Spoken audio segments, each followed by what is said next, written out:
Pinapabayaan mo ba ang mga magulang mo? Attorney G, makukulong na ba ako kung pinapabayaan ko ang magulang ko?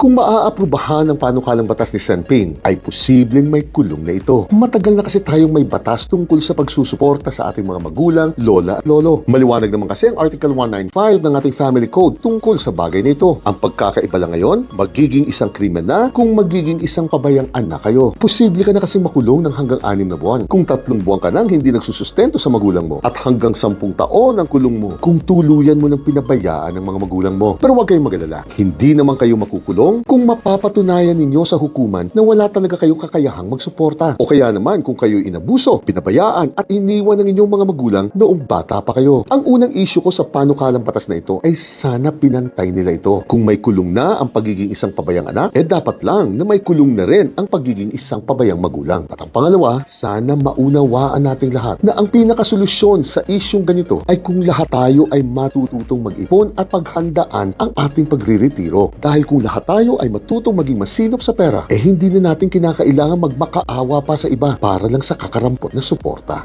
Chinet!